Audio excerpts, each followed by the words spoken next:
Kakapasok lang ng balita na humingi ng tulong si Putin sa Hilagang Korea at hindi ito tayo-tayo lang. Inanunsyo ng Ukraine itong weekend na magpapadala si Kim Jong-un ng hanggang 50,000 sundalo papuntang Russia. Ang hukbong sandatahan na sinasabing pangalawa sa pinakamalakas sa mundo, yung sinasabing sasakupin ng Kyiv sa loob ng 3 araw, na yon ay umuupa na ng mga sundalo at bumibili ng mga misil mula sa pinakamahirap at pinaka-isolated na bansa sa buong mundo. Pero nagkamali siya sa kwentong ito.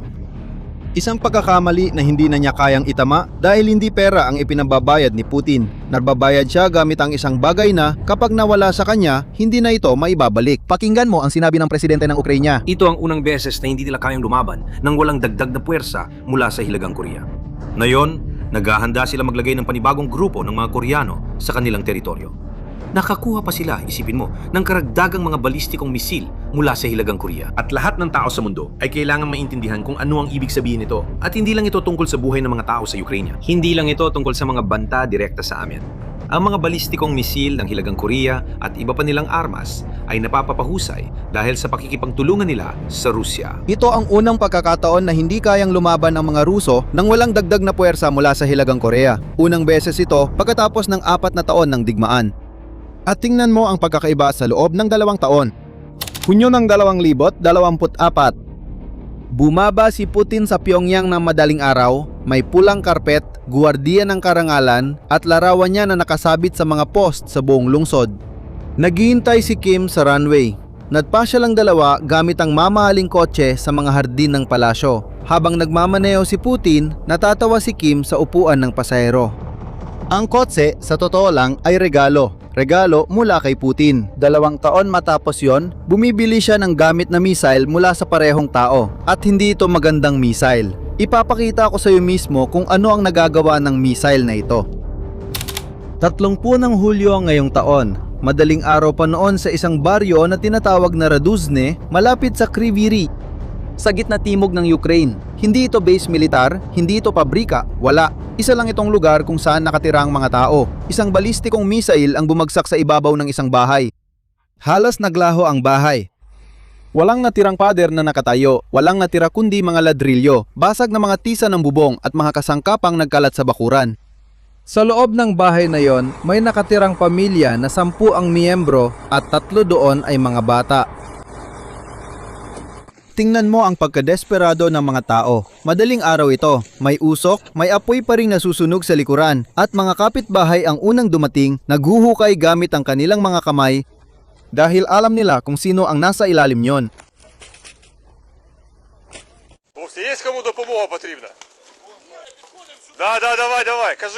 Pakinggan mong mabuti ang recording na ito dahil ito ay mula sa body camera ng isang pulis na dumating sa unang mga minuto. May sumisigaw na magmadali sila dahil may bata raw doon. Kinabukasan, may isang kapitbahay na nagkwento kung ano ang narinig niya. At dito na nagsimulang maging kakaiba ang kwento. Ayon sa kanya, hindi raw yon isang pagsabog. 2 raw yon, sunod-sunod na nangyari. Noong gabing yon, nagpakawala ang Rusya ng 74 na mga misil at mahigit 280 drone laban sa Ukraine. Pero 2 sa mga misil na yon ay kakaiba. Ayon sa komisyoner sa mga sanksyon ng pamahalaang Ukrainyo, mga misil yon mula Hilagang Korea ang mga unang ginamit laban sa Ukraine sa halos 1 taon. Ang una sa mga iyon ang tumama sa pamilya sa Raduzhne. At ang pangalawa? Ang pangalawa ay bumagsak sa isang bakanteng bukirin mga 3 kilometro at kalahati mula ron. Pinuntahan ng mga Ukrainyano at natagpuan nila ang hukay sa gitna ng kawalan. Sa loob ng 5 kilometrong radius mula sa puntong yon, wala talagang target. Walang militar, walang industrial, wala talaga. At isipin mo sandali kung ano ang ibig sabihin nito. Isang balistikong misil, isang sandata na nagkakahalaga ng milyon-milyong dolyar ay pinaputok, lumipat ng daan-daang kilometro at pumalya ng 3.5 kilometro. Bumagsak lang ito sa isang pastulan. Ito ang produktong binibili ni Putin. Hindi siya bumibili ng katumpakan, bumibili siya ng dami. At kapag nagpapaputok ka ng marami ng walang katumpakan laban sa isang buong bansa, ang tinatamaan mo ay mga bahay ng tao. Ipinapakita nito kung gaano kalalim ang butas na pinasok ng Russia. Tingnan mo, sa loob ng mga dekada, ang Russia ang pangalawang pinakamalaking nagbebenta ng armas sa mundo. Inaarmasan niya ang kalahati ng mundo, India, Ehipto, Algeria, Vietnam. Nagbebenta siya ng mga eroplanong pandigma, tangke at mga sistemang panlaban sa himpapawid. 5 taon na ang nakalipas, isa sa bawat 5 armas na nabebenta sa buong mundo ay galing sa isang pabrika sa Russia. Pero ngayon, mas mababa na ito sa 7%. Ang pag-export ng armas ng Russia ay bumaba ng 64% sa loob ng 5 taon. Sa lahat ng 10 pinakamalalaking nagbebenta sa mundo, ang Russia lang ang lumiit. Ang bansang dating nag-aarmas ng kalahati ng mundo, ngayon ay bumibili na ng bala mula sa Hilagang Korea. Hindi ito isang pakikipagsosyo ng magkapantay, kundi isang paghingi ng saklolo. Ngayon, narito ang tanong na mahalaga. Kung hindi maganda ang produkto, bakit ipinipilit pa rin ni Putin? At higit sa lahat, ano ang napapala ni Kim Jong-un dito? Bago ko sagutin, mag-subscribe ka muna sa channel. Dahil ang sagot ay yung bahagi na halos walang nagsasabi at ito ang dahilan kung bakit sa tingin ko, isa ito sa pinakamalalang desisyon na ginawa ni Putin. Sa digmaang ito. Balikan natin ang simula ng kwentong ito. Hindi pa kailanman nagpadala ang Hilagang Korea ng ganito kalaking puwersang panlaban sa isang digmaan sa ibang bansa. Kailanman. Sa halos 80 taon ng kanilang pag-iral, ganito sila mag-ensayo. Mga sundalong walang damit pang itaas, sa lamig, binabasag ang mga tumpok ng tile gamit ang kamay at binabasag ang mga bote ng salamin. Isang pagpapakita ng lakas para sa telebisyon ng estado. Nakakamanghang panurin pero wala itong silbi sa digmaan na nilalabanan nila ngayon. Dahil noong dumating ang mga lalaking ito sa rehiyon ng Kursk sa pagtatapos ng 2024, nakakita sila ng isang bagay na hindi sila napagandaan. Drone. Drone sa ibabaw ng ulo nila buong oras. 24 na oras bawat araw, kinukunan ang bawat galaw, ginagabayan ang bawat putok na artilyerya. At alam mo ba kung anong ginawa nila? Ayon sa intelihensya ng Timog Korea, sinubukan nilang pabagsakin ang mga drone gamit ang putok ng rifle. Inilarawan ng kanilang opisyal na ulat ito gamit lamang ang isang salita.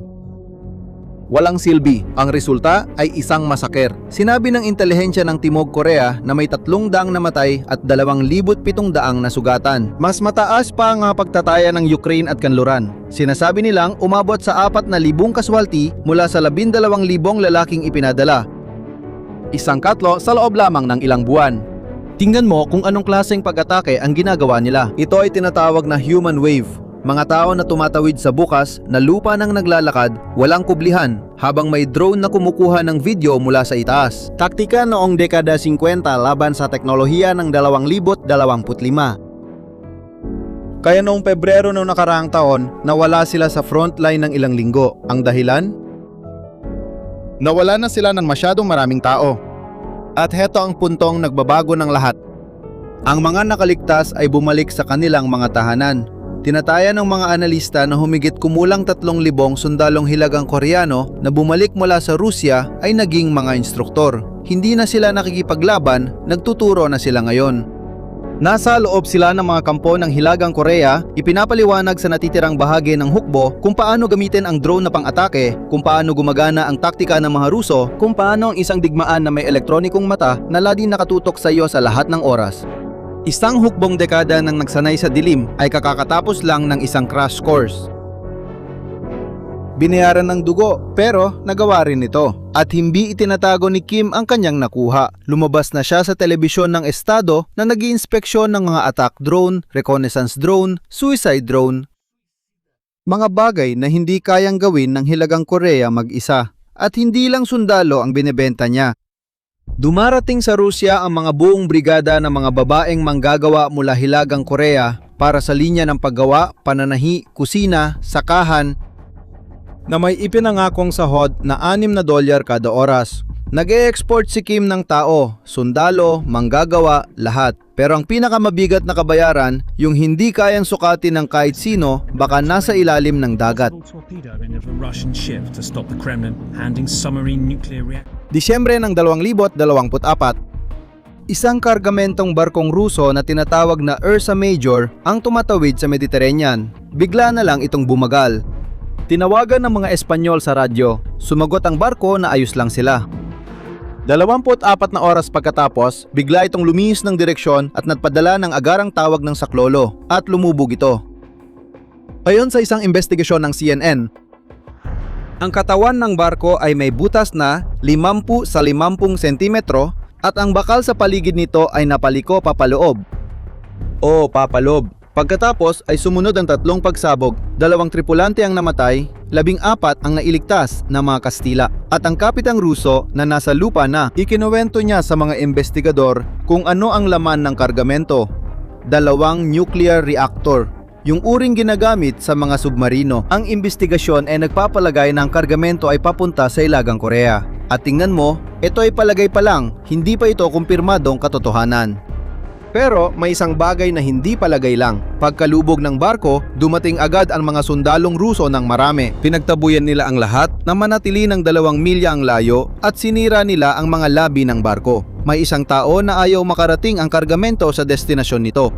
At may isang tao na ayaw na may makakita sa mga natira. Ngayon, ito na ang bahagi na gusto ko talagang ipakita sa iyo mula pa sa simula. Bakit sariling kapahamakan ito ni Putin? Pansinin mong mabuti ang pagpapalit na ginawa ni Putin. Ang natatanggap niya ay puro mga madaling palitan, sundalo, bala, misil. Sa araw na matapos ang digmaang ito, hindi na niya kailangan ang lahat ng yan. Tapos na ang digmaan, wala nang pangangailangan. Pero ang ibinigay niya kapalit, mananatili. Mananatili ang kaalaman, mananatili ang teknolohiya. Ang 3,000 na instruktor ay hindi makakalimutan ang kanilang natutunan. Nilutas ni Putin ang problema ngayon, pero lumikha siya ng isa na walang tiyak na katapusan. At tingnan mo, alam na alam ni Kim Jong-un kung ano ang nangyayari kapag hindi na siya kailangan ng Rusya. Alam niya yan dahil naranasan na niya ito. Setyembre ng 1990, bumagsak ang Unyong Soviet at nagpasya si Gorbachev na makipag-ayos sa kanluran. Isa sa mga ginawa niya ay kinilala niya ang South Korea. Magtatag ng diplomatikong ugnayan sa hayagang kaaway ng Hilagang Korea. Nabaliw ang Hilagang Korea. Inakusahan ng opisyal na pahayagan ng partido ang mga Soviet na ipinagbili ang dangal ng isang sosyalistang kapangyarihan at ang tiwala ng isang kaalyado kapalit ng 2 bilyon at 300 milyong dolyar. At biglang gumanti ang mga Soviet. Nagsimulang hingin ng Unyong Soviet na bayaran ng Hilagang Korea ang langis gamit ang dolyar sa presyo ng merkado. At tumigil sila sa pagpapadala ng kagamitang militar dahil hiniling ito ng Timog Korea. At ang sumunod ay ang pagbagsak. Namatay si Kim Il-sung noong 1974. At pagkatapos ay dumating ang tagutom. Isang taggutom na pumatay ng daan-daang libong Hilagang Koreano noong dekada 90. Ang buong bansa ay bumagsak dahil nagpasya ang padrino na may mas mahalaga siyang gagawin. Bata pa si Kim Jong-un noong nangyari ito. Lumaki siya na nasaksihan ang lahat ng ito. At iyan ang dahilan kung bakit sa pagkakataong ito, hindi na siya tumatanggap ng bayad na puro pangako. Humihingi siya ngayon ng teknolohiya, kaalaman at pagsasanay. Mga bagay na hindi basta-basta mababawi ni Putin kapag nagbago siya ng isip. Ngayon, maging tapat tayo. May mga tao na hindi sasang-ayon dito at may punto rin naman sila kahit papaano. Sa maikling panahon, nakakabuti ang kasunduan para kay Putin. Nagbibigay ang Hilagang Korea ng isang bagay na hindi ibibigay ng kahit anong mayamang bansa. Mga lalaking handang mamatay at maraming bala. Iyon ang nagpanatili sa Russia sa Kursk. Totoo yun. Pero doon nakatago ang bitag. Nilutas ni Putin ang problema ngayon sa pamamagitan ng paggawa ng problemang hindi naman kanya. Kinuha niya ang hukbong sandatahan na parang na-freeze sa panahon, hiwalay at nahuhuli at binigyan niya ito ng tanging bagay na hindi kayang bilhin ng pera. Tunay na karanasan sa labanan. Laban sa drone, laban sa electronic warfare, laban sa totoong air defense. At ang hukbong ito ay hindi na nanatili sa Ukranya. Umuwi sila sa kanilang mga tahanan para sa isang hangganan na 50 kilometer lang ang layo mula sa Seoul, isang lungsod na may 10 milyong tao. At may detalye sa pagbisitang iyon noong 2024 na halos walang nagkomento rito noon. Hindi lang kasunduan ng pagkakaibigan ang pinirmahan ni Putin at Kim. Pinirmahan nila ang kasunduan sa pagtatanggol sa isa't isa. Nakasulat doon sa Artikulo 3, kapag ang isa sa kanila ay inatake, ang isa ay obligado na magbigay ng agarang tulong militar gamit ang lahat ng posibleng paraan. Sa madaling salita, kung ang Hilagang Korea ay pumasok sa digmaan sa Asya, ang Rusya ay nangakong sasali rin ayon sa kasulatan. At ang pinakakapansin-pansin ay pinirmahan ito ni Putin sa isang hindi magandang panahon. Nung desperadong kailangan niya ng bala. Nagbabayad siya ng panandaliang utang at para mabayaran ang utang na yon, itinali niya ang Rusya sa pinaka hindi mahulaan na bansa sa mundo. Pinirmahan niya ang tseke. At pagkatapos, iniabot niya ang panulat kay Kim Jong-un.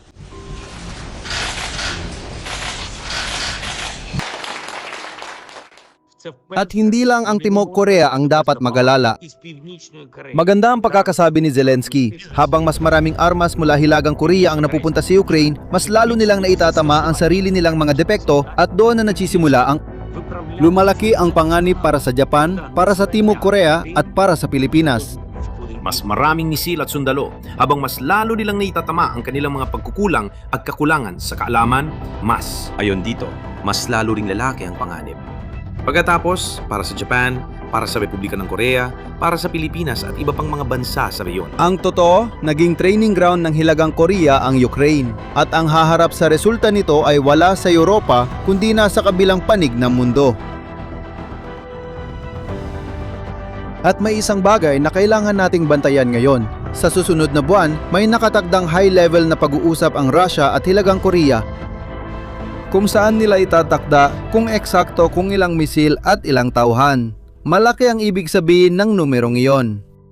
At may isa pang senyales na, sa palagay ko, ang pinakamahalaga. Kung ang Timog Korea, na hanggang ngayon ay tumatanging magpadala ng armas sa Ukraine, ay magbago ng isip. Sa araw na magbago ang isip ng mga Timog Koreano, ibig sabihin ay dumating na rin sila sa kaparehong konklusyon ng video na ito. Patuloy nating susubaybayan ito ng mabuti dahil malayo pa ang katapusan ng kwentong ito.